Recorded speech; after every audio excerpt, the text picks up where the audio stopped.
Minha querida companheira Janja, senhoras ministras, senhores ministros, minha querida amiga presidente Michelle Bachelet, vice-presidenta do Clube de Madrid, minha querida companheira presidenta Dilma Rousseff, ex-presidente do Brasil e presidente do novo Banco do Desenvolvimento, minha querida amiga Cristalina Georgieva, diretor executivo do Fundo Monetário Internacional, meu caro amigo Ajaí Banga, presidente do Banco Mundial, Ilan Codifad, presidente do Banco Interamericano de Desenvolvimento, meu querido amigo Celso Amorim, meu querido companheiro Mauro Vieira, embaixador, meus queridos ministros Márcio Tavares da Cultura, Wellington Dias do Desenvolvimento, Nívia Trindade da Saúde, Esther Dueck da Gestão, Paulo Teixeira do Desenvolvimento Agrário, Aniele Franco da Igualdade Racial, Laércio Portela de Comunicação Social, nosso querido companheiro, prefeito dessa cidade maravilhosa, Eduardo Paes, que nos recebe com tanto carinho e com tanto amor, querido Fernando Haddad, ministro da Fazenda, amigos e amigas. Participar desta reunião ministerial da Força Tarefa, que lança as bases para a aliança contra a fome e a pobreza, é um dos momentos mais relevantes dos 18 meses deste meu terceiro mandato. Neste espaço tão simbólico, o Galpão da Cidadania, damos um passo decisivo para recolocar esse tema de uma vez por todas no centro da agenda internacional. Ao longo dos séculos, fome e pobreza estiveram cercadas de preconceitos e interesses. Muitos viam os pobres como um mal necessário e mão de obra barata para produzir a riqueza das oligarquias. Falsas teorias os consideravam responsáveis pela própria pobreza, atribuída a uma indolência inata, sem qualquer evidência nesse sentido. Foram ignorados por governantes e os setores abastados, mantidos à margem da sociedade e do mercado. Os que não puderam ser incorporados à produção e ao consumo, ainda hoje são tidos como estojo. Quando muito, tornaram-se objeto de medidas compensatórias paliativas. Nas últimas décadas, a globalização neoliberal agravou esse quadro. Nunca tantos tiveram tão pouco e tão poucos concentraram tanta riqueza. Em pleno século XXI, nada é tão absurdo e inaceitável quanto a persistência da fome e da pobreza, quando temos à disposição tanta abundância, tantos recursos científicos e tecnológicos e a revolução da inteligência artificial. Esta é uma constatação que pesa em nossas consciências.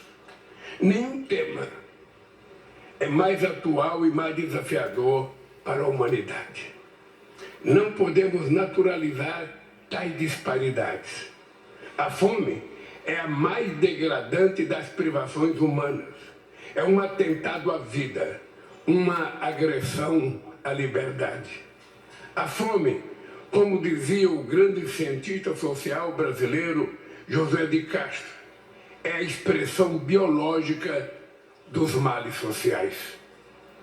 Os dados divulgados hoje pela FAO sobre o estado da insegurança alimentar no mundo são estarrecedores.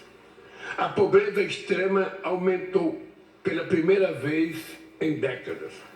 O número de pessoas passando fome ao redor do planeta aumentou em mais de 152 milhões em 2019.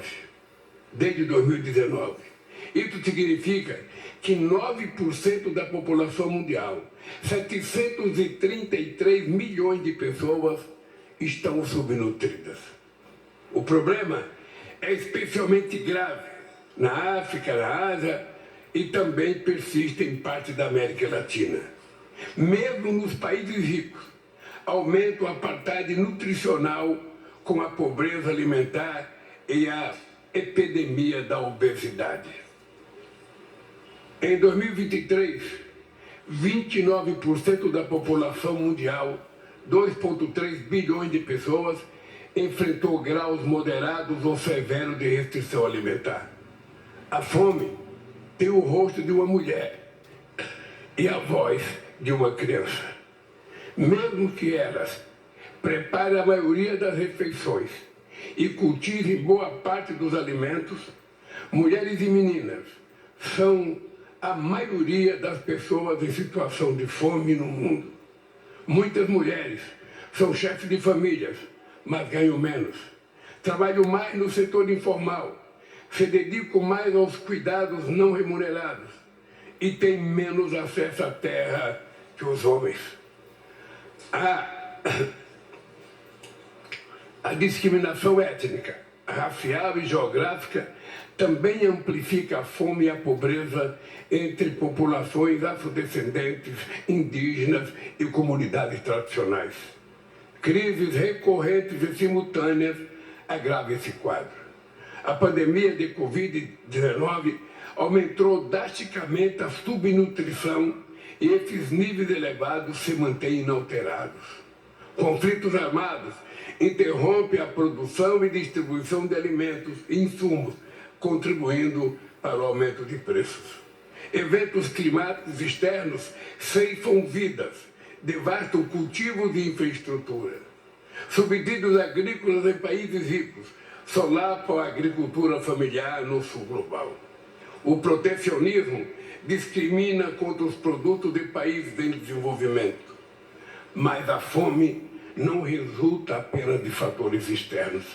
Ela decorre, sobretudo, de escolhas políticas. Hoje, o mundo produz alimentos mais do que o suficiente para erradicar. O que falta é criar condições de acesso aos alimentos. Enquanto isso, os gastos com armamentos subiram 7% no último ano, chegando a 2,4 trilhões de dólares. Inverter essa lógica é um imperativo moral, de justiça social, mas também essencial para o desenvolvimento sustentável que buscamos. No Brasil, combatemos a fome por meio de um novo contrato social que coloca o ser humano no centro da ação do governo. Retomamos as políticas de valorização do salário mínimo, de erradicação do trabalho infantil e do combate às formas contemporâneas de escravidão.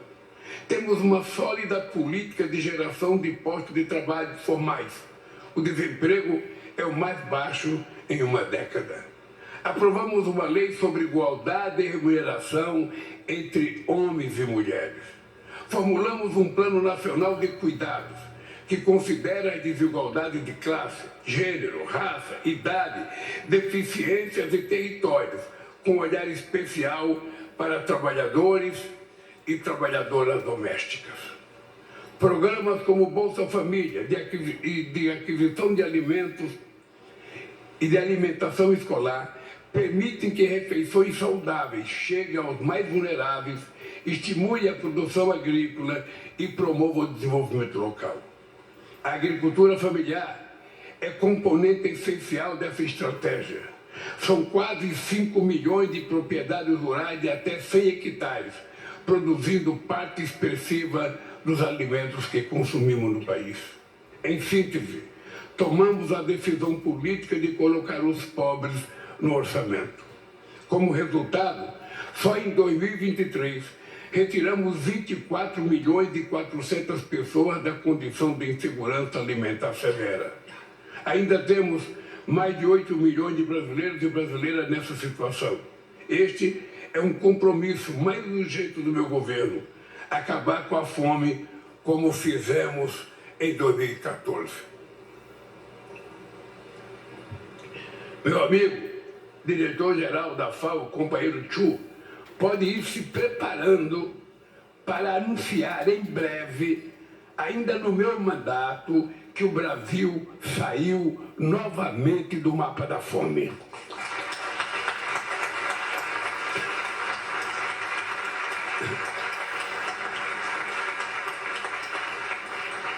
Senhoras e senhores, a Aliança Global contra a Fome e a pobreza nasce dessa vontade política e desse espírito de solidariedade.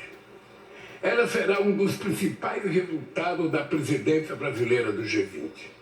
Seu objetivo é proporcionar, renovar de impulsos as iniciativas existentes, alinhando esforços no plano doméstico e internacional. Queremos colocar os objetivos de desenvolvimento sustentáveis de volta aos trilhos. Em 2008, o G20 foi fundamental para evitar o colapso da economia mundial. Agora, os líderes mundiais têm diante de si a oportunidade de responder a esse outro desafio sistêmico. Precisamos de soluções duradouras e devemos pensar e agir juntos. A aliança representa uma estratégia de conquista da cidadania. A melhor maneira de executá-la é promovendo a articulação de todos os atores relevantes.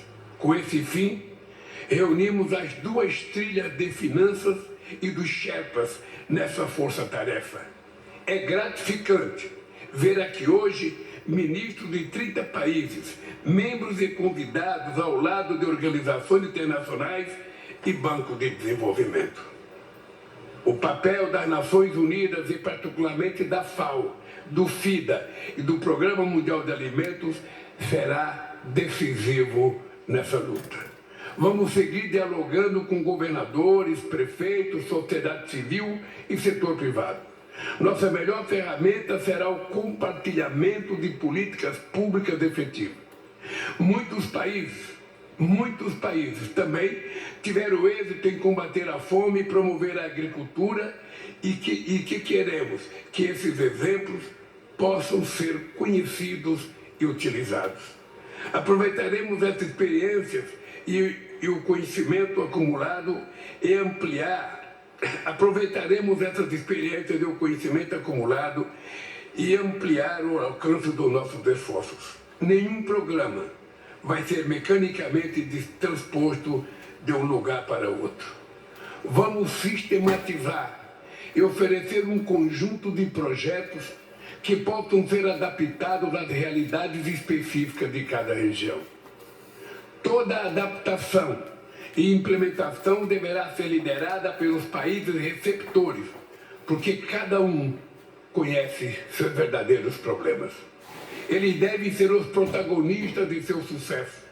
A aliança será gerida com base em um secretariado alojado nas sedes da FAO, em Roma e em Brasília. Sua estrutura será pequena, eficiente e provisória, formada por pessoal especializado e funcionará até 2030, quando será desativada. Metade dos seus custos serão cobertos pelo Brasil. Quero registrar minha gratidão aos países que já se dispuseram a contribuir com esse esforço. A aliança tampouco criará fundos novos. Vamos direcionar recursos globais e regionais que já existem, mas estão dispersos. Recebemos com satisfação os anúncios feitos hoje pelo Banco Interamericano de Desenvolvimento e pelo Banco Africano de Desenvolvimento. Ambas as instituições estabelecerão um mecanismo financeiro inovador para o uso do capital híbrido dos direitos especiais de saque em apoio à Aliança Global contra a Fome e a Pobreza. É gratificante saber que a segurança alimentar será um tema central na agenda estratégica do Banco Mundial nos próximos anos e que a Associação Internacional para o Desenvolvimento fará nova recomposição de capital para ajudar os países mais pobres. Todos os que queiram se somar a esse esforço coletivo serão bem-vindos. A Aliança Global nasce no G20, mas ela é aberta ao mundo. Senhoras e senhores, em 22 de julho de 1944, há exatos 80 anos, encerrava-se a Conferência de Bretton Woods. Desde então, a arquitetura financeira global mudou pouco e as bases de uma nova governança econômica não foram lançadas. A representação distorcida na direção do FMI e do Banco Mundial é um obstáculo ao enfrentamento dos complexos problemas da atualidade. Sem uma governança mais efetiva e justa, na qual o Sul global esteja adequadamente representado, problemas como a fome e a pobreza serão recorrentes. Essa é outra prioridade da nossa presidência do G20. Lidar com desigualdades também será parte desse esforço. A riqueza dos bilionários passou de 4% do PIB mundial para quase 14% nas últimas 3 décadas. Alguns indivíduos controlam mais recursos do que os países inteiros. Outros possuem até programas espaciais próprios. Vários países enfrentam um problema parecido. No topo da pirâmide, os sistemas tributários deixam de ser progressivos e se tornam regressivos.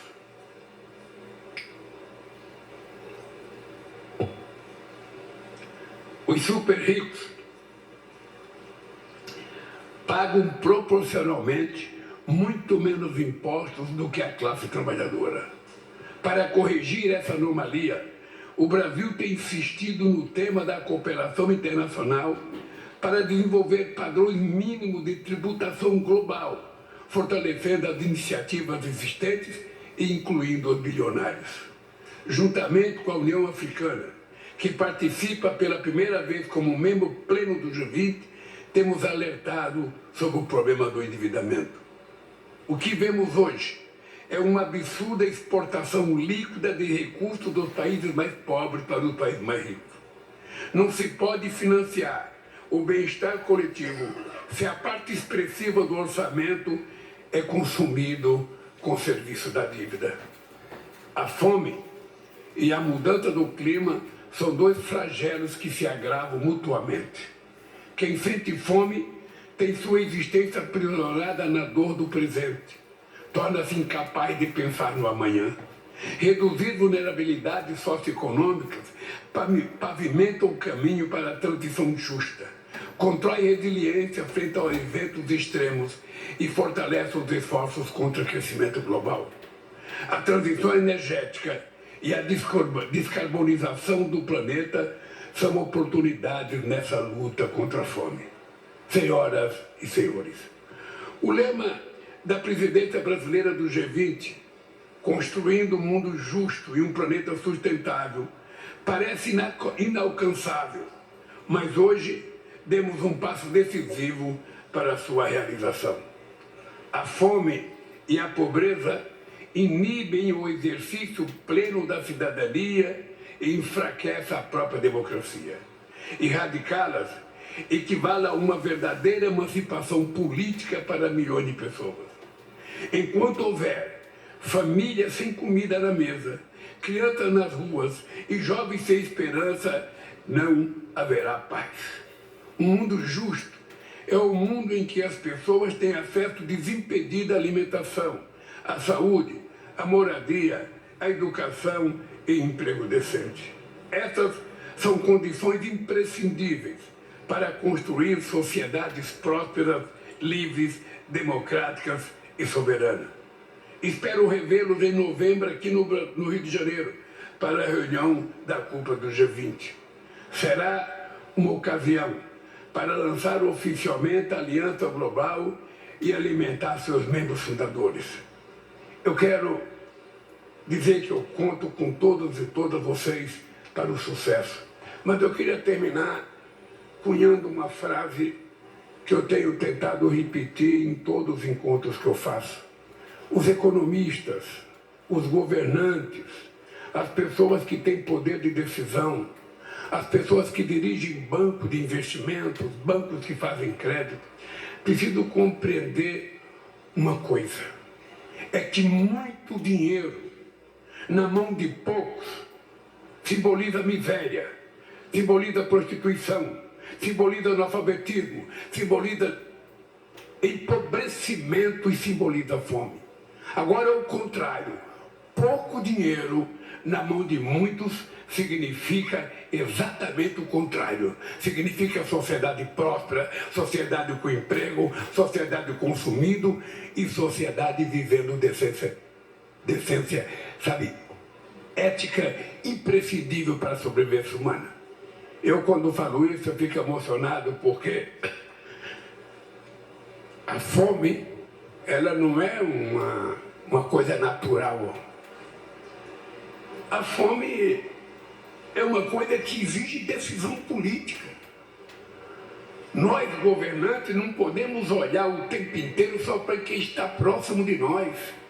É preciso que a gente consiga fazer uma radiografia e olhar aqueles que estão distantes, aqueles que não conseguem chegar perto dos palácios, aqueles que não conseguem chegar perto de ministros, aqueles que não conseguem chegar numa escola, aqueles que são vítimas de preconceito todo santo dia. Essa gente precisa ser olhada. E não é possível que na metade do século XXI, quando a gente já está discutindo até inteligência artificial, se conseguir consumir a inteligência natural que todos nós temos, a gente ainda esteja obrigado a fazer uma discussão, dizendo para os nossos dirigentes políticos do mundo inteiro, por favor, olhe os pobres, porque eles são seres humanos, eles são gente, e eles querem ter oportunidade. Muito obrigado pela presença de vocês.